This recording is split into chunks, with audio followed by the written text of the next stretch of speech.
मकबूल हज का सवाब मिलता है। बीवी शोहर को सिर्फ मुस्कुरा के देखे, थका मारा शोहर आया और बीवी बेचारी खुद ही मुंह पे 12 बजे है और उकताहट का शिकार है, और वो कहती है जिंदगी में सबसे ज्यादा गमज़दा मैं हूं। तो शोहर भी कहता है ठीक है, तू भी संजीदा हो जा, मैं भी संजीदा हो जा, कहीं ऐसा ना हो थोड़ा सा बोले और झगड़ा ना हो जाए।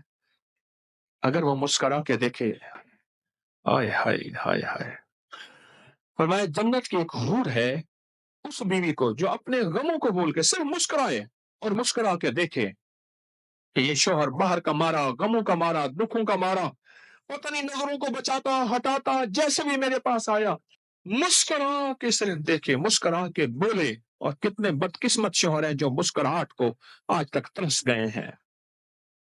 मुस्कुराहट के देखे, पर मैं जन्नत की एक हूर है, फौरन अल्लाह से कहती है या अल्लाह ये औरत मुझे दे दे और मैं इसकी गुलाम बन जाऊं। हाय हाय अल्लाह। जन्नत की एक हूर है जो कहती है या अल्लाह ये औरत मुझे दे दे, ये बंदी मुझे दे दे, ये बंदी मुझे दे दे, मैं इसकी गुलाम बन जाऊं। और अल्लाह भी कहता है मैंने वादा किया ये बंदी मैंने तुझे दे दी। तो जिसकी जन्नत की हूर गुलाम बन गई तो इसका मतलब है उसका जन्नत का दाखिला लाजिम हो गया। जो अपने गम भूल के, अपनी शिकायतें भूल के सिर्फ मुस्कुराहट को अपने मुंह पे सजाएगी, मुस्कुराहट को अपने मुंह पे सजाएगी। छोटे छोटे अमल निस्बतों के साथ होते हैं। हाँ, मेरे मुखलिस थे, मलिक साहब, चद्दड़ से कौम के मलिक कहलवाते थे। कहते हैं कि हमने एक दरिया आया, बखर में रहते थे, दरिया ने रुख बदला, हमने दरियाओं ने लोगों ने अपनी कब्रों को निकालना शुरू किया। दरिया काट रहा था, जालों में पत्थर डाल डाल के ट्रकों के ट्रक फेंके, पानी को कौन रोके। कहा कि मैंने वो कब्रें जो हामला खवातीन इस दुनिया से रुखसत हुई थी, डिलीवरी के दौरान, ज़चकी के दौरान मर गई थी, मेरे कमली वाले ने फरमा दिया वो जन्नती हैं और उनको मिट्टी कब्र की नहीं खाएगी। कहा कि मैंने बेशुमार कब्रें मुंतकिल की, जो औरत दौरान हमल मर गई थी मैंने उसकी कब्र में मैयत के बोलिया असी मरना ना ही गौर पिया कोई हो। ये वादे हैं, अल्लाह ने घर बैठे औरत को ये वादे दिए हैं, निस्बतें हैं।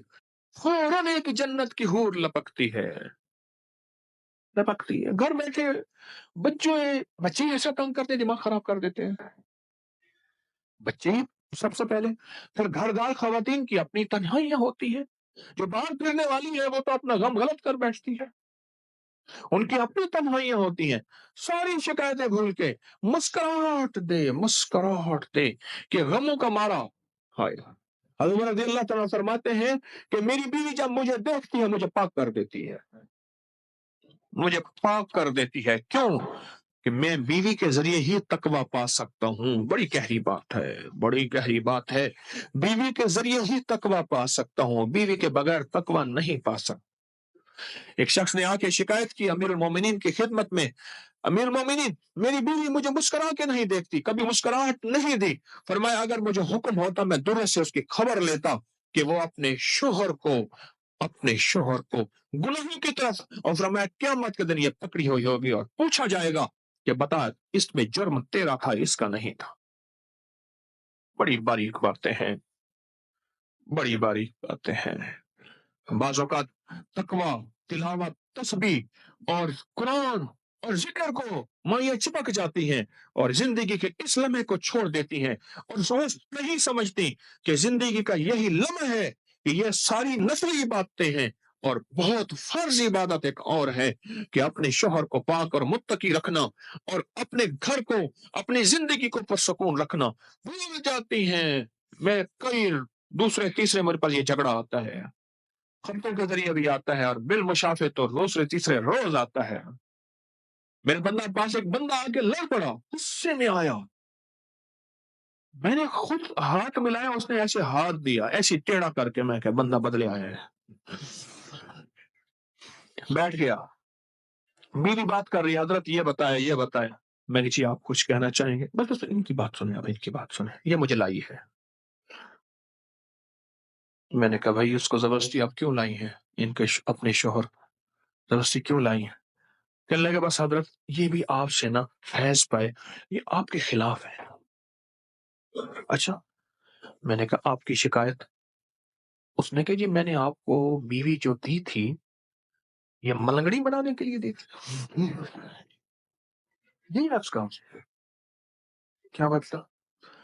کہنے لگے دن رات تسبیحاں، دن رات وظیفے، دن رات مصلی، گھر کے کام، اس نے تو مجھے دیکھ کے مسکرانا ہی چھوڑ دیا۔ بس میں، میری تنہائی، میرا موبائل اور میرا چارجر، بس میں، میری تنہائی، میرا موبائل، چارجر بہت ضروری ہے، اور میرا چارجر، بس۔ کہنے لگے عورت چوتھی جگہ، چودھری حشمت علی صاحب تھے ہمارے بزرگ پرائی تھے، بڑے پرانے، بڑی عجیب باتیں کہتے تھے۔ ایک دم میرے بارے میں کہنے لگے تجھے اللہ نے 10 سال پہلے جو بعد میں شہرت ملنی تھی تجھے 10 سال بعد پہلے دے دی ہے، تجھے اللہ نے خصوصی عنایت۔ عجیب باتیں کہتے تھے۔ ایک دم فرمانے لگے عورت چوتھی جگہ جا کے اپنے شوہر کو مانتی ہے، پہلے کہتی تو کون ہے، میرا ابا اماں جی میں سدا جی میں، ابا اماں بوڑھے ہو گئے، مر کھپ گئے یا خود محتاج ہو گئے، پھر کہنے لگے تو کون ہے، میرے بہن بھائی جی ہیں، بہن بھائی اپنی میں پڑ گئے، پھر ادھر یونین جوان ہو گئی اولاد، کہاں عورت کی یونین ہوتی ہے، اولاد اس کی یونین ہوتی ہے، کہ تو کون ہے، میرے ببر شیر کا بروجی میں انشاءاللہ سدا جی، میرے ببر شیر ہیں، پھر ببر شیر کی اپنی ببر شیرنی آ جاتی ہیں، وہ اپنے ببر شیرنی میں چلے گئے، کہنے لگے پھر آخر میں کہتی ہے میں اور میرا بڈھا ہم دونوں ہی تو ہیں، میں اور میرا دیکھو یہ بڈھا ہم دونوں ہی تو ہیں۔ چوہی صاحب کہتے تھے اللہ ان کے درجے بلند کرے، کہتے تھے چوتھی جگہ جا کے مانتی ہے، اور وہ قسمت والی ہوتی ہے جو پہلے دفعہ کہتے ہیں نا نا نا یہی میرا انتخاب ہے، یہی لاجواب ہے، یہی میرا انتخاب ہے، اور یہی لاجواب ہے۔ ہائے جو مسکراہٹ کو اس طرح سے چاہے، ہر وقت مجھے بعض لوگ کہتے ہیں کہ جب بھی آتے ہیں میری بیوی پریشان بیٹھی ہے، سب کچھ نعمتیں ہیں بس پریشان ہے بیچاری، اللہ ہی جانے کہ کیا پریشانی ہے۔ زندگی تو حالات کا نام ہے، پریشانیاں تو زندگی میں بندہ سوچتا ہی رہتا ہے، آتی جاتی رہتی ہیں، ہر بندہ اپنی زندگی سے مسکراہٹ نہیں نکال لے اور ہور کے وعدے کو ہی چھوڑ دے۔